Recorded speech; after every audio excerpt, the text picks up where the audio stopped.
Assalamu alaikum wa rahmatullahi wa barakatuh. On se retrouve aujourd'hui pour le remake de ma vidéo de réfutation de certains mensonges du livre de l'apostat Majid Doukacha. En fait, en 2016, j'avais fait une vidéo de réfutation sur le livre de Majid. C'était l'une des toutes premières vidéos de la chaîne. D'ailleurs, je crois que je l'avais posté 7 mois avant mon examen de bac. J'avais posté la vidéo en décembre 2016. Bref, j'ai décidé de refaire cette vidéo, de faire un remake de cette vidéo en reprenant les mêmes arguments, mais en les reformulant et en les rendant plus clairs et plus précis. Et cette fois-ci, au lieu de mettre toutes les réfutations dans une seule vidéo, ce sera plutôt par épisode. Donc sur le fond, ce sera la même chose, c'est juste la forme qui va un peu changer. Bon, commençons. Cette vidéo-ci sera le premier épisode de la série de réfutations de mensonges du livre de l'apostat Majid Doukacha. Le livre en question est titré « Il était une fois l'islam » et il a été publié en 2015.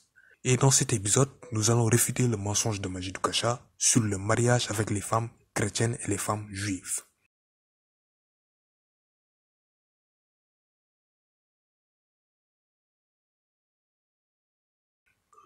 Au chapitre 2 de son livre, Majid Doukacha a inventé un dialogue imaginaire entre un islamophobe qui s'appelle Hélène et un homme musulman imaginaire.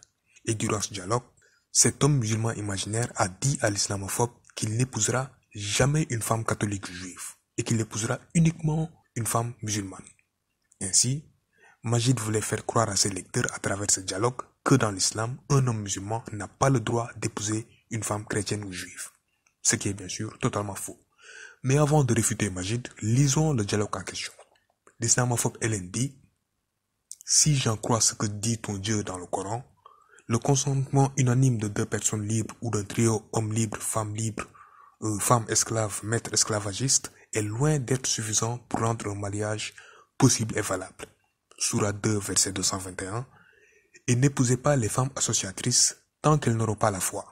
Et certes, une esclave croyante vaut mieux qu'une associatrice, même si elle vous enchante. Et ne donnez pas d'épouse aux associateurs tant qu'ils n'auront pas la foi. Et certes, un esclave croyant vaut mieux qu'un associateur même s'il vous enchante. Car ceux-là, les associateurs, invitent au feu, tandis qu'Allah invite de par sa grâce au paradis et au pardon. Et il expose aux gens ses enseignements afin qu'ils se souviennent. C'est un peu plus clair.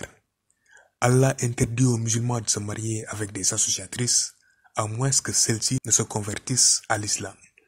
Conclusion, si un jour tu trouves l'âme sœur, ce que je te souhaite très sincèrement, mais que cette âme sœur est une polythéiste qui s'obstine à croire en ses faux dieux, quoi que tu le dises ou fasses, vous ne pourrez jamais vous marier ensemble. Ton Dieu t'interdit de te marier avec la femme que tu aimes et qui t'aime en retour, si celle-ci croit en un Dieu différent du Dieu du Coran.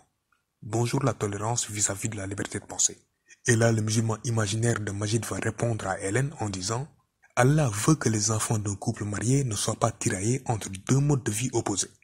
D'un côté, l'islam du père, de l'autre côté, le catholicisme, le polythéisme ou le judaïsme de la mère. Allah veut que les enfants d'un couple marié ne soient pas tiraillés entre deux modes de vie opposés. D'un côté, l'islam du père, de l'autre côté, le catholicisme, le polythéisme ou le judaïsme de la mère. Et moi-même, je veux que mes enfants soient musulmans. Donc, je n'épouserai qu'une musulmane. Je n'épouserai qu'une musulmane. Tout homme veut épouser une femme qui lui ressemble un minimum moralement et intellectuellement. Donc là, le musulman imaginaire de Majid Doukacha nous dit qu'il épousera uniquement une femme musulmane et qu'il n'épousera donc jamais de femme catholique ou juive, car selon lui, c'est interdit dans l'islam. Bref, en gros, Majid Doukacha a essayé de faire croire à ses lecteurs qu'un homme musulman n'a pas le droit d'épouser une femme catholique ou juive.